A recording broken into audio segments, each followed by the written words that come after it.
Ma'am, napansin ko po nakadamit kayo ni Kong Uy. Bakit niyo po sinusuportahan si Congressman Joey Uy? Ay, kasi po talaga sa lahat po ng mga candidates, since ano pa lang siya, councilor, talaga po na-appreciate ko siya. Siya po kasi yung tipo ng tao na masasabi talaga natin na ang serbisyo direkto sa tao. So, ano pa po ang hahanapin natin para sa kanya, diba? We should be proud na merong mga ganung tao na willing na mag-serve sa district natin. And ma'am, dagdag ko lang, may mga nagko-comment din sa atin mga account na marami daw po tinutulungan si Kong Joey Uy. Totoo po ba? Ay, talaga po. Ako po ang number 1 na dyan na pwedeng patunay. Kasi po dun sa barangay ko, pag meron po talagang nag-request, right away po talaga at wala na po talagang tanungan. Kasi hindi po ba yung iba, parang ano ba yan? Andito na naman, hindi naman sa atin yan. Which I think is very, very wrong. Since ang nire-represent ninyo ay mga mamamayan ng Distrito 6, supposed to be ang service ninyo is for everybody. Yun po ang pagkakaalam ko talaga. At yan siya ang number 1 na patunay dyan. Yung office pa nga po nila talaga po kahit po yung mga staff, naghahanap ka pa lang, papunta ka pa lang dun sa may office nila, parang sasabihin na si Joey Uy po ba? Dito po.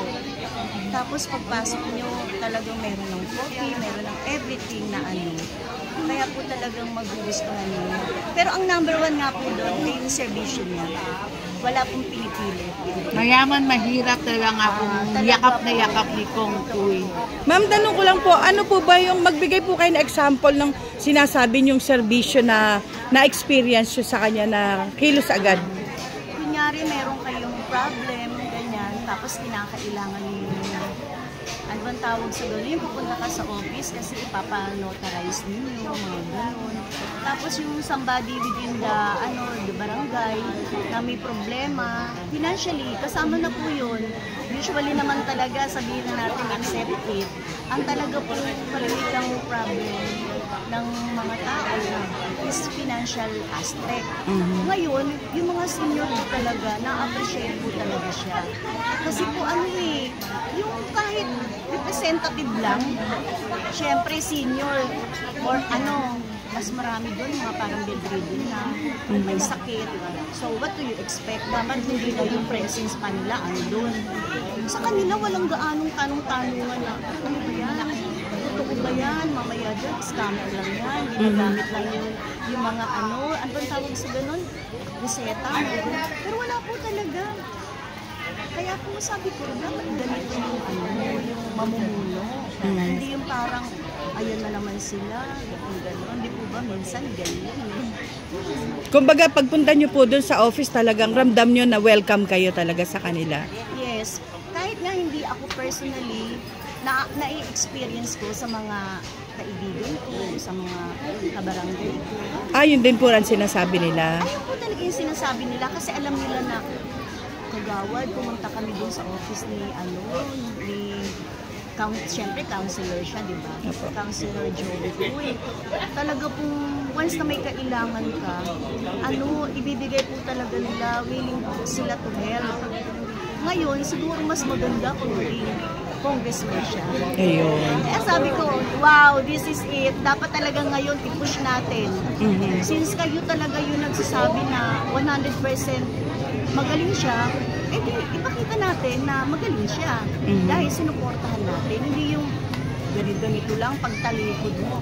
Hayaan mo na kasi pera naman ng ng tao.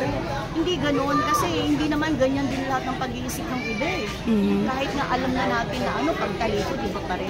Pero ang kagandahan niya, pagdating ng Congressman Joey Uy, tawag dito magaan ng loob ng mga tao.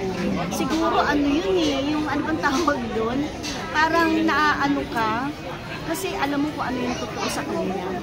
Tsaka magaan po talaga si gusto ko sabihin magaan, ang galing.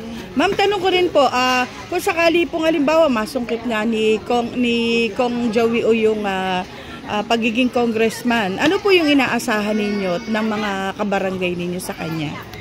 Ako talaga, ang gusto ko po talaga, yung number 1, yung scholarship. Kasi po, sa ngayon, meron naman po talaga yan sa iba. Pero parang sa isang taon ng pag-aaral ng bata, once a year lang yan. So mas maganda sa tingin ko kung parang meron silang possible kasi syempre hindi naman natin alam kung kaya ng pondo. Maganda sana, di ba, meron silang monthly allowance, kahit sabihin pa natin na let's say 1K lang yun. At least pag meron silang problem na dapat i-prioritize sa school, magagamit nila yung amount na yun.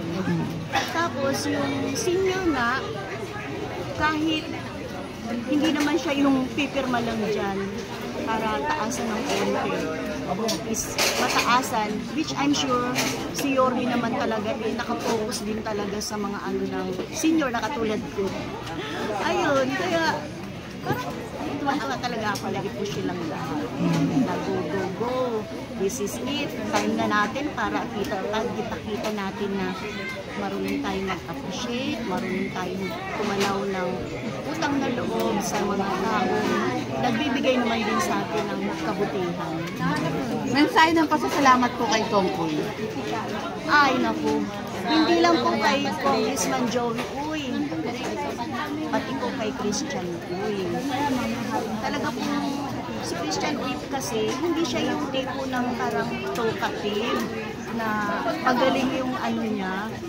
Pero ano po talaga, once na nilapitan mo siya, Mag-amang talaga. mana sa tatay niya. Serbisyo talaga sa taong bayan ang binibigay. Ano mo talaga sila? Knowing na maayos naman ang kabuhayan nila, pero still, gusto pa rin nilang maging public servant. And ma'am, segwayan na natin. Ngayon babalik na po si Yorme Isko Moreno. Ano po ang masasabi niyo? Ay, mas maganda. Hinalig ka dun, ma'am. Dapat nga, if possible talaga at ipupush ko sa mga kaibigan ko, kamag-anak, sa mga lahat ng kakilala. Para maganda ang maging serbisyo, dapat Yorme's choice tayo. Para walang pupunta. Pinakamaganda yun, di ba? Ano pong naaalala niyo kay Yorme Isko Moreno bilang mayor ng Maynila nung nakaraan? Nung time ng pandemya, tama naman yung sinasabi niya, walang pamilyang nagugulan. Kasi kami nga sa bahay, parang kami yung tindahan. Hindi pa namin na-accomplish yung isang box. Ano meron na naman? Sabi ko, ang galing naman nito.